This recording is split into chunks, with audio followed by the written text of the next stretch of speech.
আসসালামু আলাইকুম। আন্তর্জাতিক রাজনীতিতে গেম অফ পাওয়ার পলিটিক্স হিসাবে চিহ্নিত করা হয়। এর মানে কে কাকে নিয়ন্ত্রণ করবে, কে কাকে নিজের দখলে নেবে এবং কিভাবে অন্যের কথা শুনতে বাধ্য করাবে, এসবের খেলা।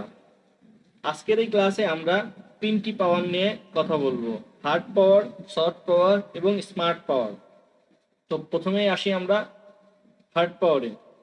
শক্তিশালী দেশগুলো কর্তৃক দুর্বল দেশগুলোকে নিয়ন্ত্রণ করার চেষ্টা এবং তাদের উপর নানা প্রকার বাণিজ্যিক বিধিনিষেধ আরোপ করা, ভয়ভীতি প্রদর্শন করা, যুদ্ধের হুমকি দেয়া, সামরিকভাবে প্রভাব বিস্তার করাকেই হার্ড পাওয়ার বলা হয়। এভাবে ভয়ভীতি প্রদর্শন করে কিংবা মিলিটারি আক্রমণ করে অন্য আরেকটি রাষ্ট্রকে নিজের নিয়ন্ত্রণে আনার প্রচেষ্টাকে বলা হয় হার্ড পাওয়ার ডিপ্লোম্যাসি। এই হার্ড পাওয়ার ডিপ্লোম্যাসির দুইটি কার্যকরী পদ্ধতি আছে।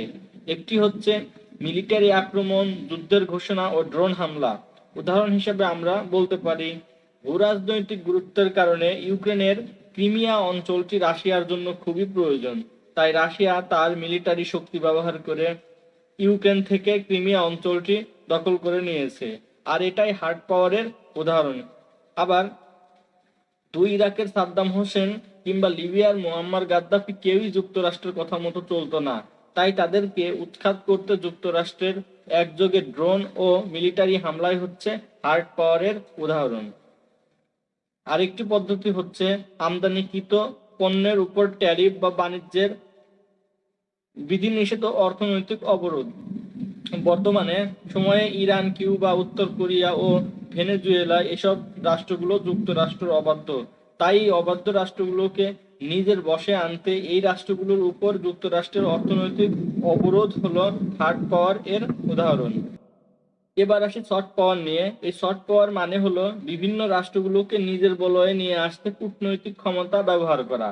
ছোট রাষ্ট্রগুলোকে অর্থনৈতিকভাবে সহযোগিতা করে তাদেরকে নিজের বলয়ে নিয়ে আসা, ছোট রাষ্ট্রগুলোর চলমান সমস্যা সমাধান করা ইত্যাদির মাধ্যমে সেই রাষ্ট্রগুলোর সাথে সম্পর্ক উন্নয়ন করাকেই সফট পাওয়ার ডিপ্লোম্যাসি বলে।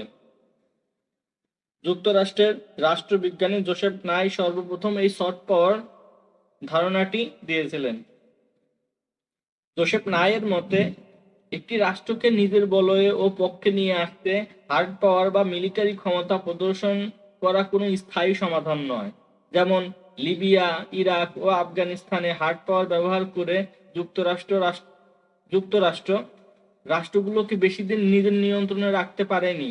তাই এই রাষ্ট্রকে দীর্ঘ সময়ের জন্য নিজের পক্ষে নিয়ে আসতে প্রয়োজন কূটনীতি। তাই একটি রাষ্ট্রের সাথে বন্ধুত্বপূর্ণ সম্পর্ক গড়ে উঠলে অথবা সেই রাষ্ট্রের সাথে কূটনৈতিক সম্পর্ক বজায় রাখলে এবং সেই রাষ্ট্রের বিভিন্ন সমস্যা সমাধানে এগিয়ে আসলে সেই রাষ্ট্রটি এমনিতেই শক্তিশালী রাষ্ট্রের অনুগত থাকবে। যেমন দ্বিতীয় বিশ্বযুদ্ধের সময় জাপান ও জার্মানি ছিল যুক্তরাষ্ট্রের অবাধ্য, কিন্তু যুদ্ধের পর যুদ্ধ বিধ্বস্ত জাপানকে যুক্তরাষ্ট্র ঘুরে দাঁড়াতে সহায়তা করে ও জাপানের নিরাপত্তার দায়িত্ব যুক্তরাষ্ট্র নিজের হাতে নেয়। ফলস্বরূপ জাপান এখন যুক্তরাষ্ট্রের সবচেয়ে বিশ্বস্ত ও ভালো বন্ধু। অর্থাৎ হুমকি দিয়ে, অর্থনৈতিক অবরোধ দিয়ে এবং ড্রোন হামলা করে একটি রাষ্ট্রকে বেশি দিন নিজের নিয়ন্ত্রণে রাখা যায় না। তাই দীর্ঘস্থায়ী সমাধান হলো সফট পাওয়ার ব্যবহার করা।